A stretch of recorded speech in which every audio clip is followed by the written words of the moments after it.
analysts. Analysts take the brochure as soon as they come out, and they try to estimate the value of the diamonds. Don't do that, because you're most probably going to be disappointed. We have a very, very good photographer, and he makes the diamonds, on most occasions, look better than what they actually are.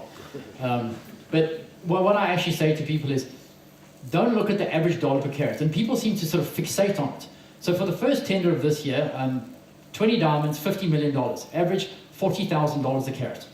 But if you go back and you have a look, there was one stone in there, 176 carats, sold for $75,000 a carat. So ladies, that's what the benchmark is for if you're going to get a diamond for Christmas. That single stone was $12.7 million. That is what actually pushed the average up. And when we got to our second large stone tender, we still made $40 million from the sale. But people took the average at $27,000 a carat, and they said it was disappointing. I have $40 million in the bank. Do you think I'm disappointed? It comes down to the revenue number, not the average dollar per carat. And in that one, because it's so speculative, you could have one decent stone, one that's not so good, versus two decent stones, and it's $5 million difference. So when we start to look at the large stone tenders, it's the bottom line that counts for us. Again, it was $32,000 per carat for the third tender of the year. And I had analysts say, oh, a disappointment again, because they took the 40 that we got in the first one, the 27, and they averaged them out, and they were expecting 35. It doesn't work that way, not when you're looking at large stones, especially with the variance in quality which we'd see. The 203 carat stone, we're expecting that they can polish either a 75 carat single stone out of it, deflawless. We estimate an 85. The people that actually won the stone only saw the 75. So they won the stone for $8.2 million. We would have liked to sell the stone for closer to 12. That's the difference from a 75 to an 85 carat polished stone. $4 million to us. But if we had sort of expected $12 million, we were disappointed on that stone. I'm sure that they overpaid somewhere else, or at least we hope that they did.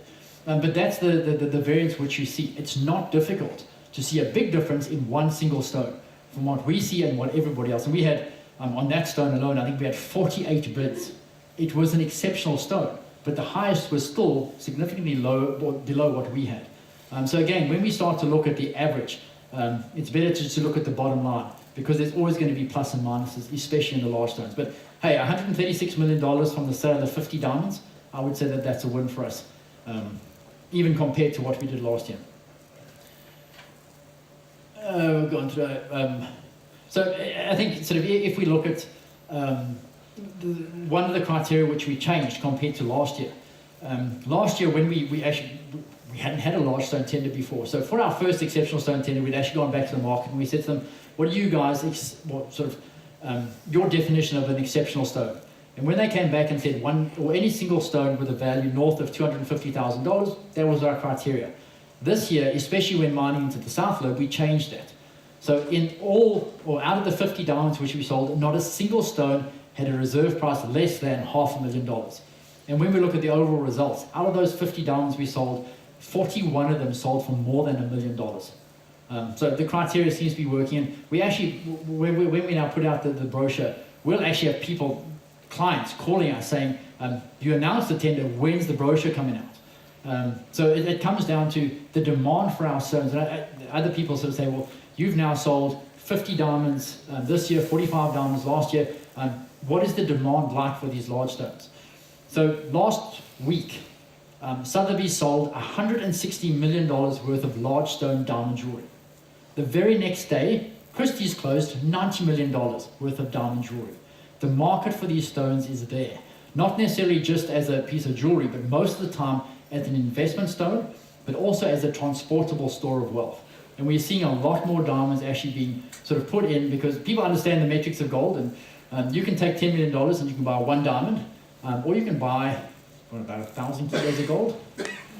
It's fairly difficult to transport 1,000 kilos of gold. And they're now starting to see diamonds as not just an investment, but as a transportable store of wealth. So I'm getting to the pictures, it's all words at the moment. So as I mentioned, one of the things that we've actually put in place for as part of the plant optimization is our large diamond recovery. But really, what we need to sort of understand here is, when we look at the plant optimization, it's really to maintain the throughput of 7.5 or 7,500 tons a day, or 2.5 million tons per annum. So in doing that, we've actually been able to put in specific value enhancing parts of the process. When we recovered the first 239 carat stone, the reason why we recovered it is blind luck. It should never have gone through the screen. It was bigger in sort of 2 of the dimensions than the screen aperture itself. So it actually had to stand up vertically and have something bash it through the screen. So we changed the top size.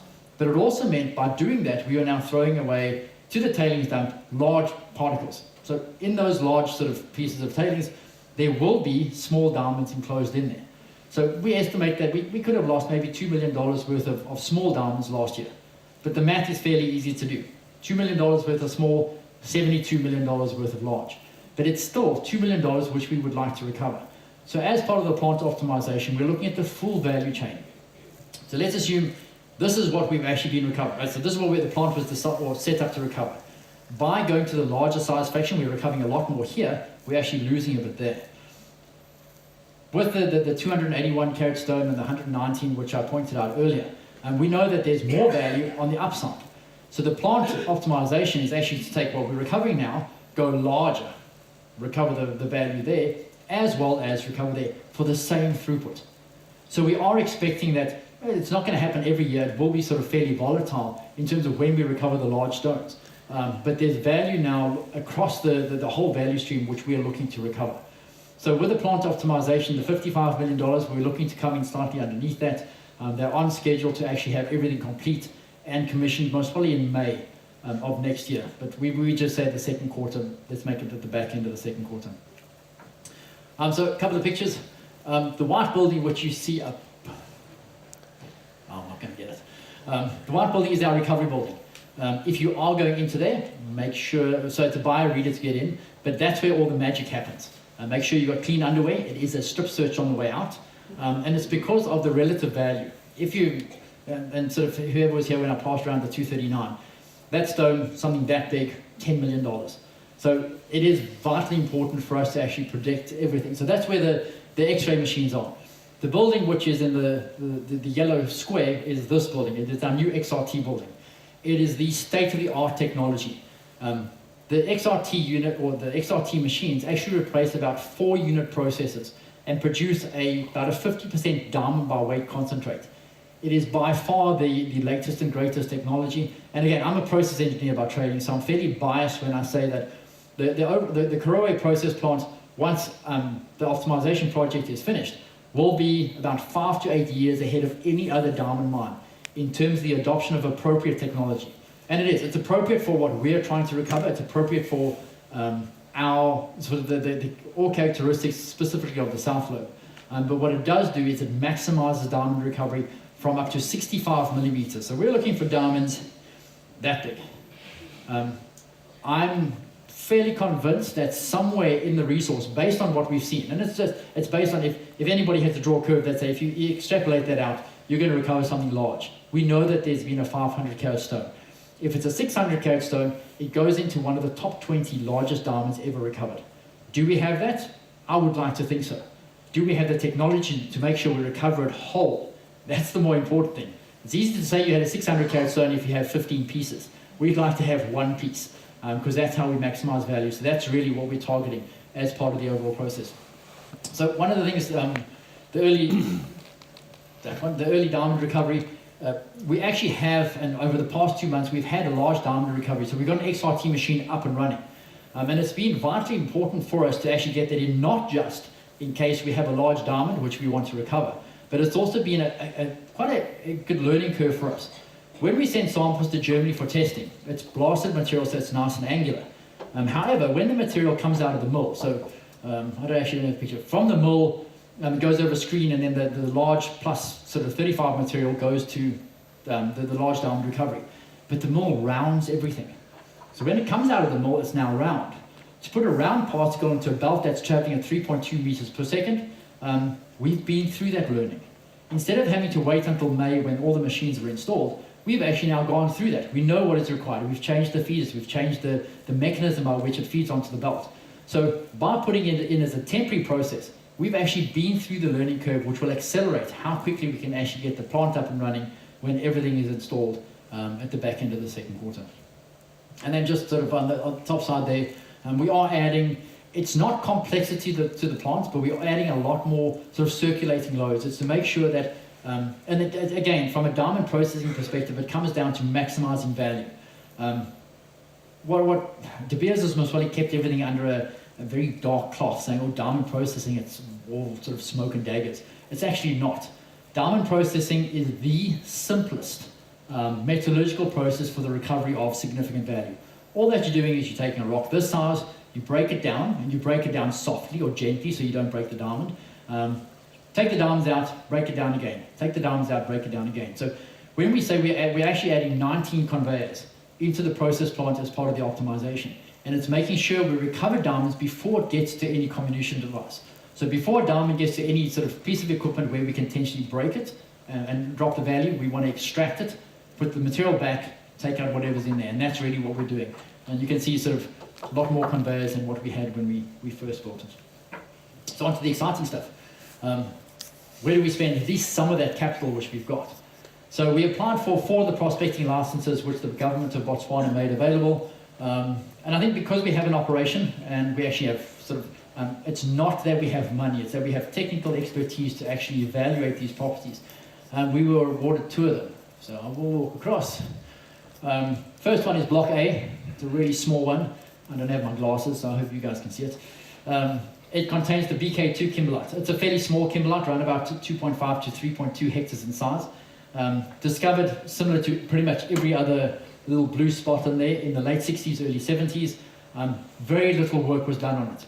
They did microdiamond work, so they know that it contains diamonds. They did a 150-ton sample. You can't evaluate something if you're looking for a parcel of 3,000 carats from 150 tons.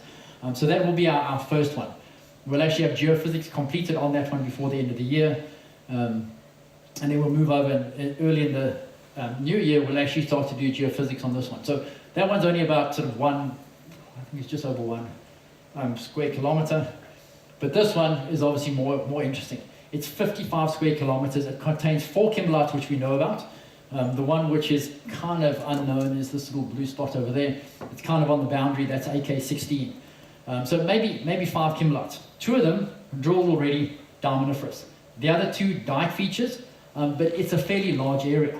So are there other anomalies in there? If those blue little diamonds were actually identified in the late 60s, early 70s, I'm sure that over the past 40 years, technology has advanced to a certain stage where we can do a much better analysis of what's out there. So we're going to do it sort of slightly backwards in terms of going in. Normally you'd identify it, you find out it's kimberlite, we know there's a kimberlite there, we know they contain diamonds. Instead of spending $15 million on a large diamond drilling program, we've bought a bulk sample plant, it'll be delivered in the second quarter, and we're going to go out and we're going to take a 5,000 ton sample. Get the tons through there, get a parcel of diamonds, you'll get an indicative grade, but at least you'll know what the diamonds are worth. So for us, we're not the same as all other exploration companies. We're not an exploration company, we're actually a producing company. So because we've got a mine which is distance from that blue one down there to where our mine is, and that actually says Karowe, is around about 12 kilometers. We are not looking, it would be nice to find, but we're not necessarily looking for a standalone kimberlite. We don't need to find something which actually justifies a $200 million capital spend. We need to find something which makes margin on the current operating costs which we have. And with the plant optimization, what we're going to have in that little red square is, bias again, a process plant that will treat anything. Soft material, hard material, low diamonds, lots of diamonds, high yielding, anything. That is what the plant is actually designed to treat. So when we start to look at the results that come out of the exploration program, it's with a different set of eyes. We're looking at something which doesn't make the grade to add as feedstock. When we're processing a lot of south lobe material and it's very hard, can we actually feed some of that in? Oddly enough, if there's a lot of hard material, the way the autogenous